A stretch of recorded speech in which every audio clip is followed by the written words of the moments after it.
La próxima se titula Evaluación y manejo actual de enfermedad de Cushing.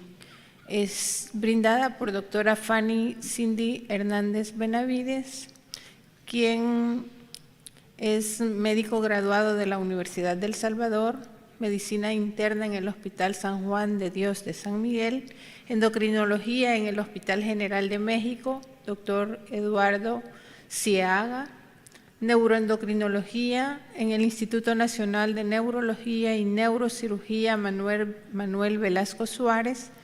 Experiencia laboral, es médico adscrito al Servicio de Endocrinología en el Instituto Salvadoreño del Seguro Social, médico adscrito en Servicio de Endocrinología del Instituto Salvadoreño de Bienestar Magisterial y consulta de endocrinología en la práctica privada.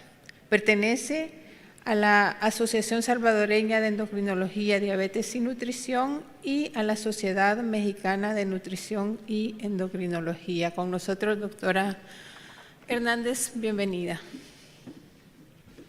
Muy buenos días. Agradecer a la asociación por la oportunidad de presentarles el tema Evaluación y manejo actual de la enfermedad de Cushing. Vamos a iniciar definiendo que el síndrome de Cushing endógeno es una enfermedad rara que se caracteriza por una hipersecreción de glucocorticoides en la cual se pierde el ritmo normal de la secreción de cortisol. Tiene una incidencia de 1.8 a 2.4 casos por millón de personas al año. Es una enfermedad, el síndrome de Cushing, la causa más frecuente es dependiente de ACTH en un 70 a 80% de los casos. Y de las causas dependientes de ACTH es más frecuente el origen hipofisario, que también lo conocemos como enfermedad de Cushing, en un 80% de los casos.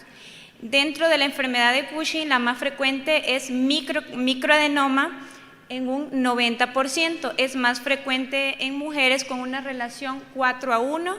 La edad promedio es en 44 años.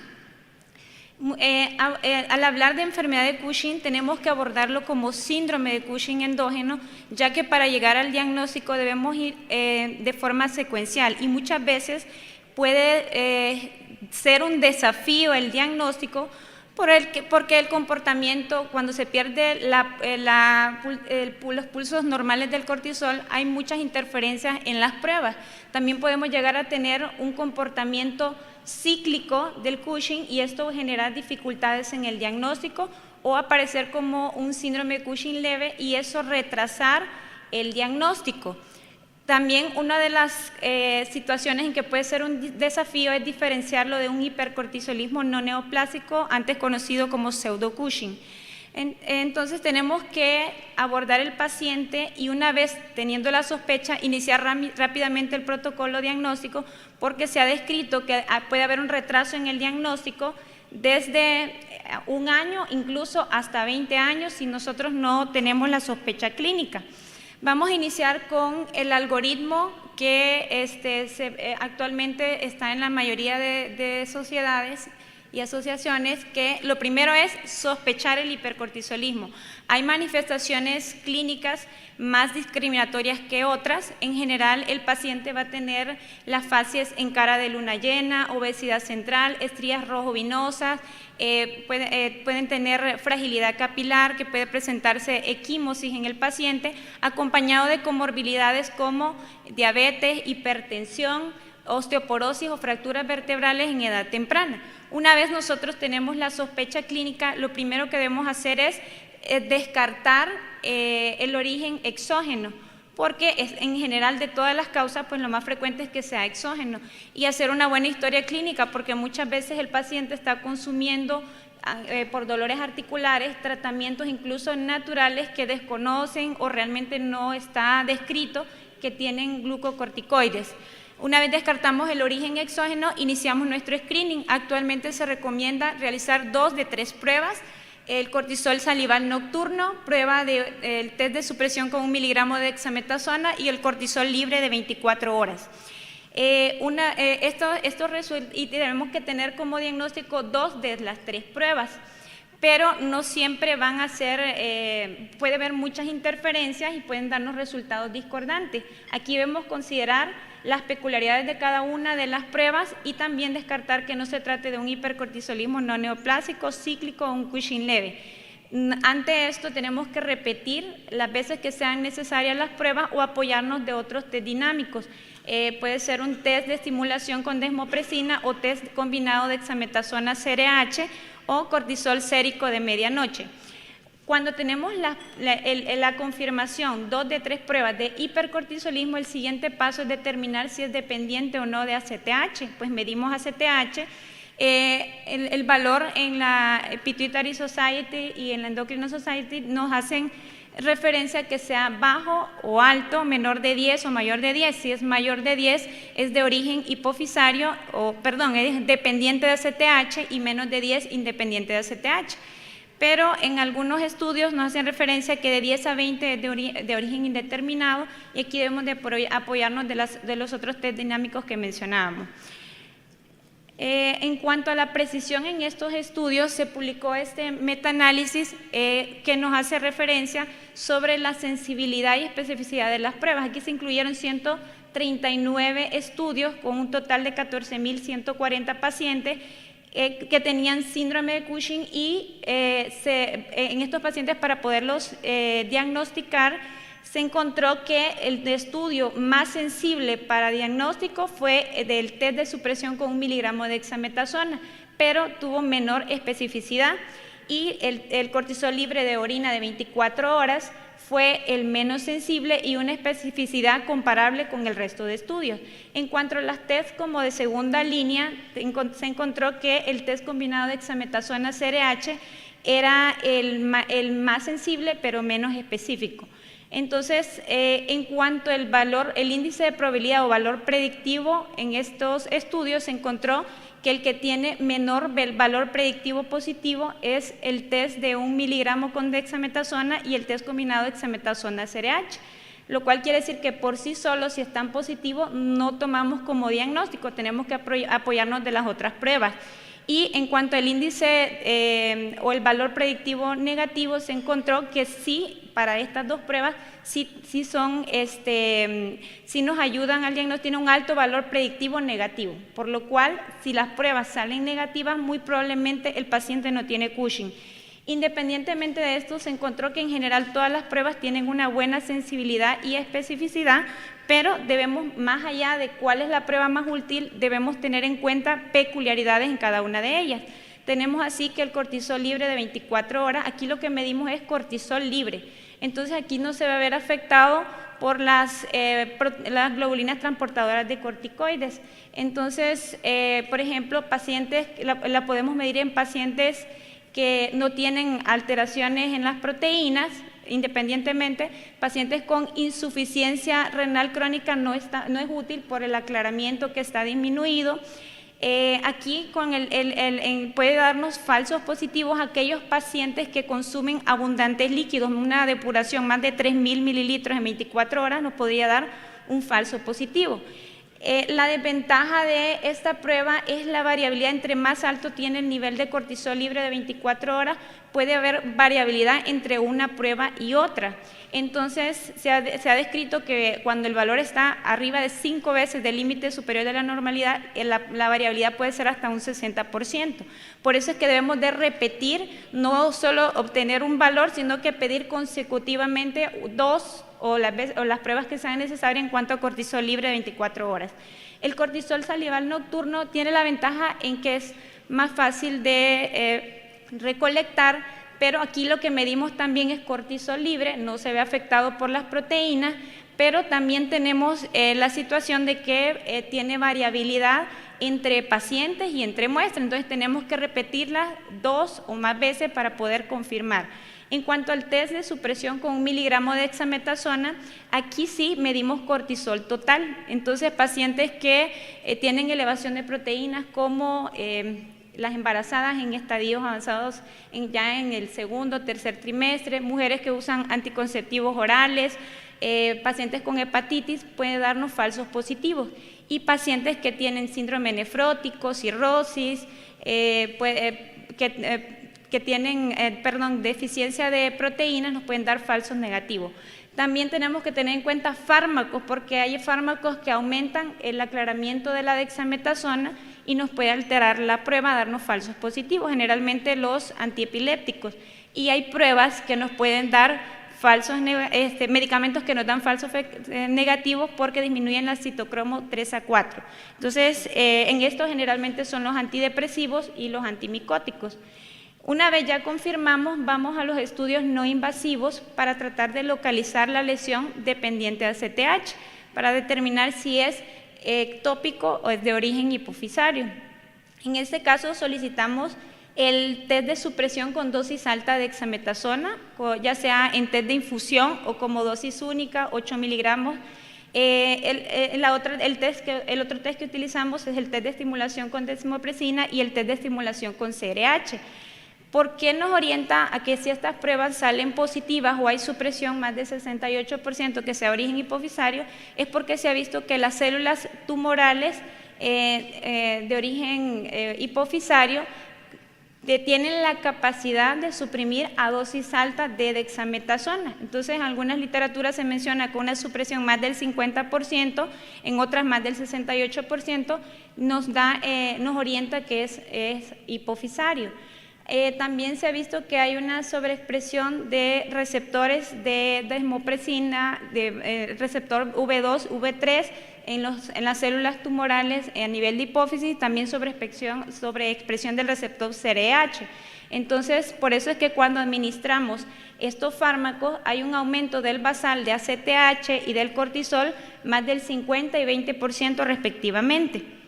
En la sensibilidad se ha visto que la sensibilidad y especificidad es mayor para el test de estimulación de CRH, pero a veces no contamos, no contamos por el tema costos en nuestro medio, nos puede ser útil el test de supresión con dosis alta de dexametasona.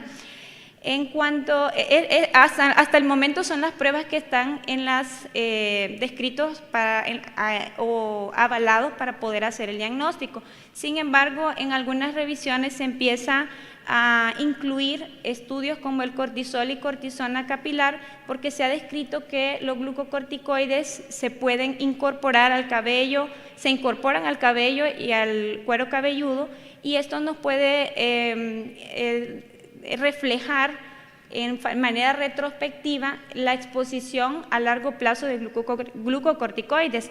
Entonces se ha descrito en pacientes con obesidad anteriormente por el hipercortisolismo no neoplásico, y actualmente se está viendo la posibilidad, que es un estudio prometedor en aquellos casos donde hay mucha interferencia con las pruebas, que a veces puede hacer difícil el diagnóstico.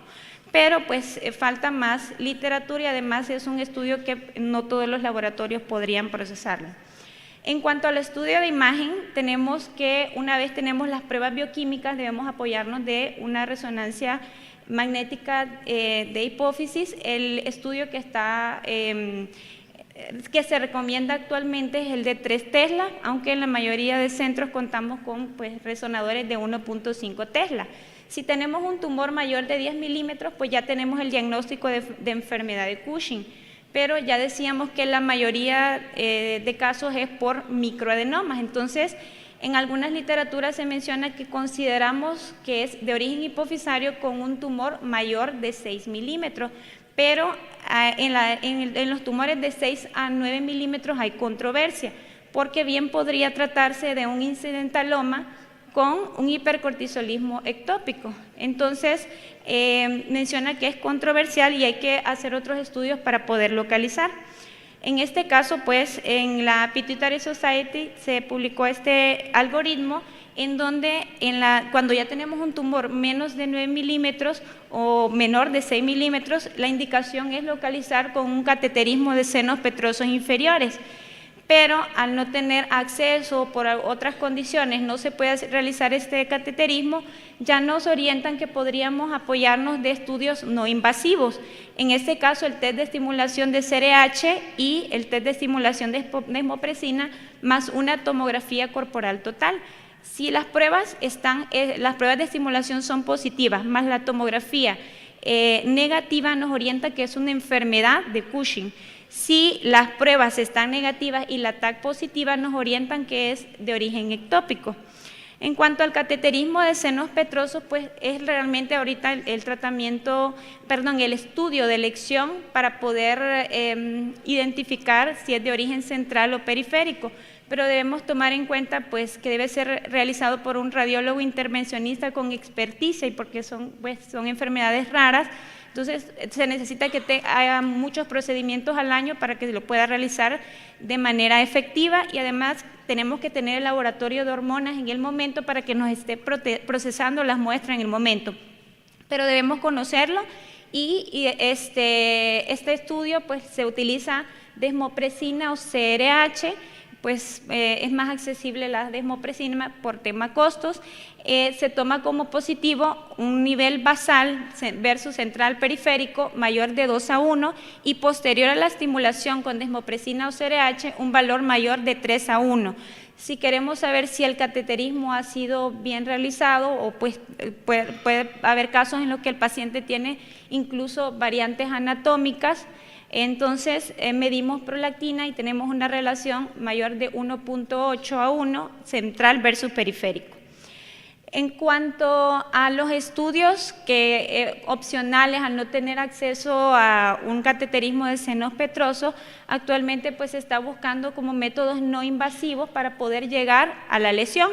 Entonces se publicó este metaanálisis en el 2023 en donde se utilizaron métodos no invasivos para el diagnóstico, se incluyeron 56 estudios en donde se utilizó PET-CT con diferentes radiofármacos. Se utilizó y se encontró que el de menor valor predictivo positivo fue el 18-FDG en un 50% versus el 11-metionina un 87%. Los otros radiofármacos como galio 68-dotatate CRH, galio 68-dotatate y el 11-FED tuvo un valor predictivo positivo 100%. En los casos que no veíamos lesión en la resonancia, el que tuvo mayor rendimiento, mayor valor predictivo positivo fue el galio 68 dotatate CRH. Ese fue el mejor para poder identificar la lesión. Entonces, aquí Vasari nos propone este algoritmo que es similar a lo que está en los varios, en la literatura, a lo que he descrito anteriormente, y se llega al punto que cuando ya hicimos el test de CRH y desmopresina y la TAG y resonancia y no logramos determinar la lesión, pues nos podría ayudar el estudio de la imagen molecular que es el PET-CT. Aquí nos ponen dos casos representativos en donde se observa que en la primera imagen se mejoró un T2 con el radiofármaco 18-FED y se encontró una lesión en mi hipófisis izquierda y en el segundo, al verla en un T1 que no se observaba bien la lesión, se logró captar en mi hipófisis derecha. En cuanto al tratamiento, el objetivo del tratamiento es control clínico y de las comorbilidades, control bioquímico y tratar de recuperar el eje hipotálamo-hipófisis adrenal.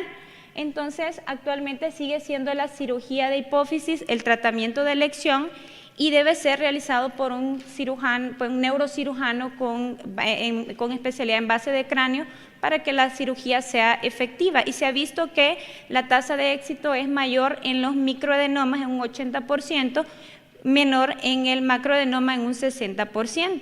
Es decir, que para el diagnóstico nos es más fácil, es paradójico porque pues es más fácil diagnosticar un macroadenoma, sin embargo la tasa de éxito es menor en los macroadenomas, muchas veces por la ubicación de la lesión, porque pueden estar invadiendo seno cavernoso, puede estar contactando quiasma óptico o vasos o carótida, o puede haber una microinvasión dural, entonces no se logra la curación completa con una cirugía. Y es por eso que se ha propuesto, bueno, estos son los fármacos que convencionalmente hemos tenido para poder ayudar como parte del tratamiento de segunda línea.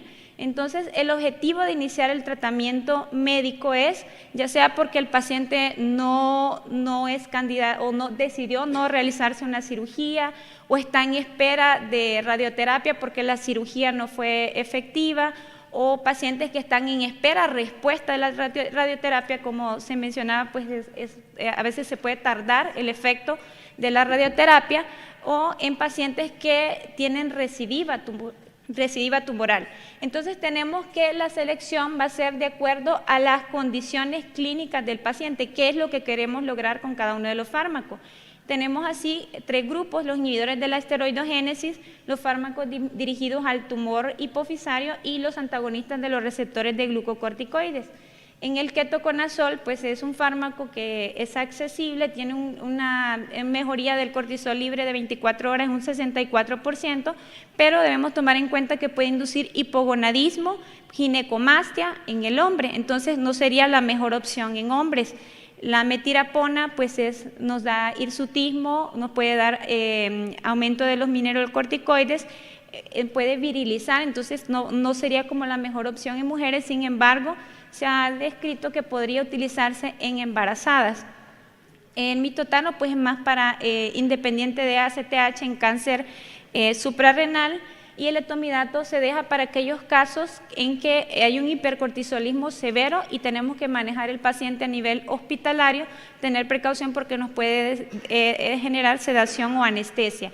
Entre los fármacos dirigidos al tumor de hipófisis tenemos cabergolina, que comparándolo con pasirriotide, la efectividad sobre cortisol libre de 24 horas es similar, un 40%, sin embargo es mejor tolerada y menos efectos adversos con respecto a la glucosa, pero el pasirriotide se ha visto que sí tiene afinidad por los receptores de somatostatina tipo 5 principalmente y tipo 2, que son los que se expresan en el tumor de hipófisis.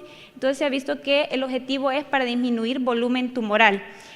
En cuanto a temozolomida, se deja para aquellos casos con Cushing agresivo que ya han sido operados y tenemos que tiene un Ki-67 elevado, P53 elevado y el paciente está con un Cushing severo, pues se deja como opción.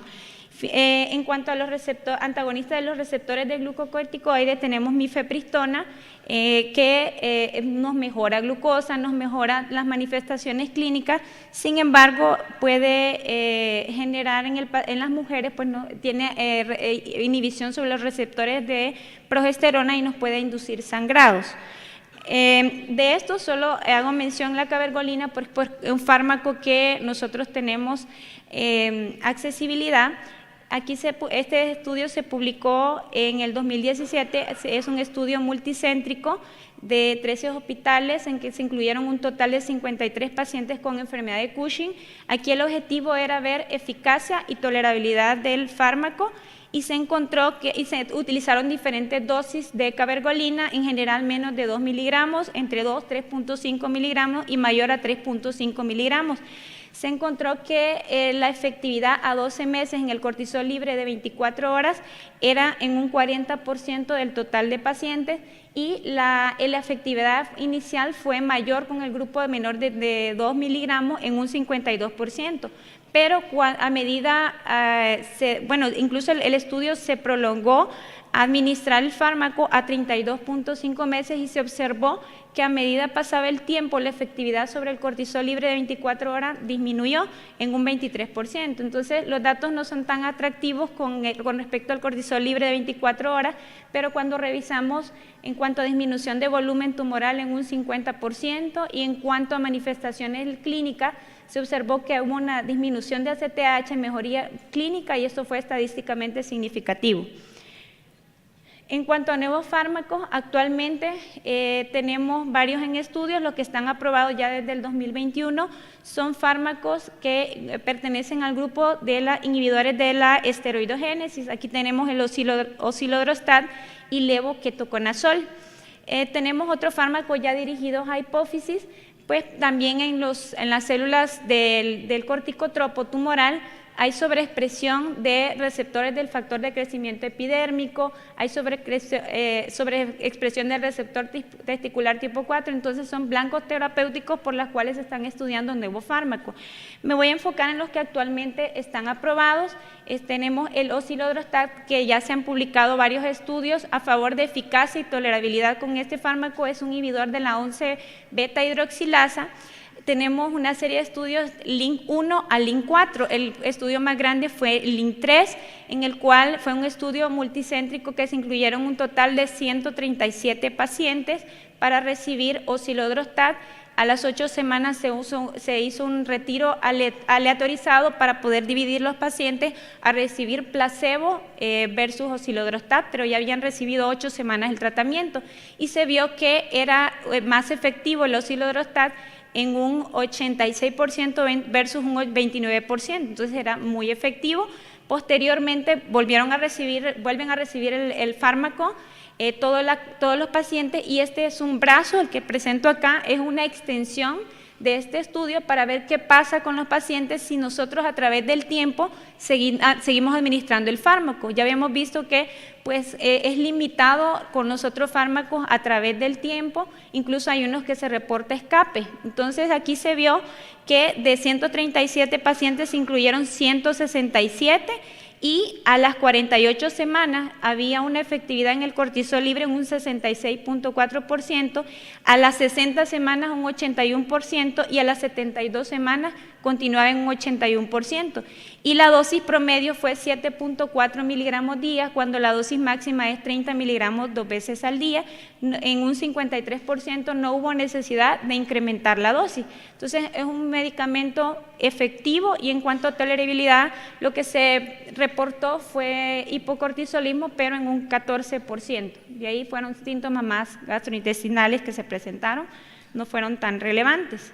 Y el otro fármaco, pues tenemos el levoquetoconazol, que este fármaco, el componente levo, es un enantiómero potente, que el objetivo era de este fármaco, a diferencia del ketoconazol, pues lo más temido es la elevación de las enzimas hepáticas.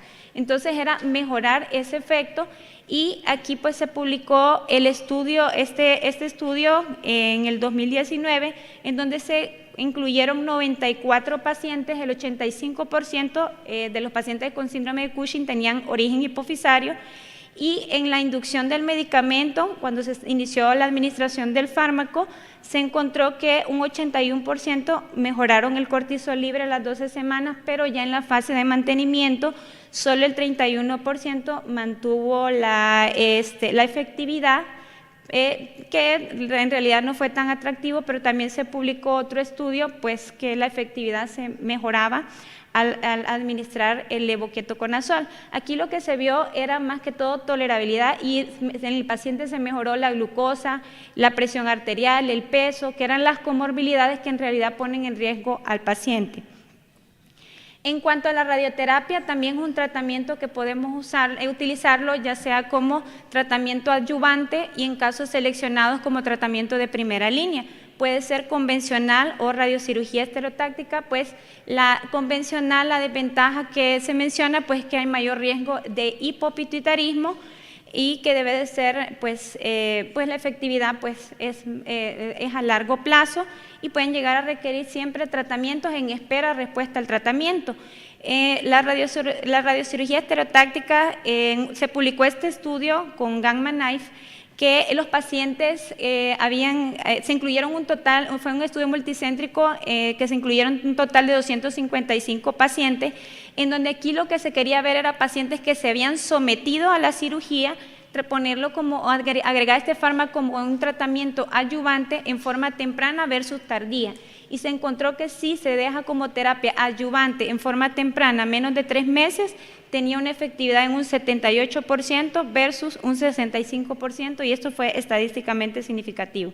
Ya para terminar, pues la suprarrenalectomía bilateral es lo último cuando el paciente no podemos controlarlo, está con hipercortisolismo severo, está en riesgo su vida por la misma sintomatología de la enfermedad, y no tenemos no encontramos la lesión, no tenemos más opciones. Entonces es lo último que le ofrecemos al paciente, sabiendo que pues sí, hay una remisión del 85 a 100%, pero hay un riesgo de que, el paciente va a quedar con insuficiencia adrenal, y también hay un riesgo que se pueda presentar una complicación como el síndrome de Nelson. Conclusión, el diagnóstico debe ser secuencial, como hacemos todo en endocrinología. Primero sospecharlo, confirmar si realmente hay hipercortisolismo, localizar, buscar la etiología, primero con pruebas bioquímicas acompañadas de pruebas de imagen.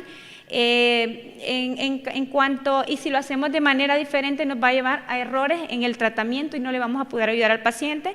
considerar cada una de las peculiaridades y limitantes de las pruebas en el momento de la interpretación, más allá de su sensibilidad y especificidad, ver las condiciones del paciente en que yo estoy analizando un resultado. Y si los resultados son discordantes, no desesperarnos, repetir nuevamente las pruebas para poder llegar al diagnóstico. Y pues las pruebas combinadas no invasivas deben considerarse cuando no tenemos acceso al cateterismo de senos petrosos inferiores. El tratamiento de la cirugía sigue siendo el tratamiento de primera línea. La selección de la farmacoterapia debe ser considerándose la condición clínica del paciente, riesgo, beneficio, costos del fármaco, para poder realmente ayudarle con un tratamiento médico. Gracias.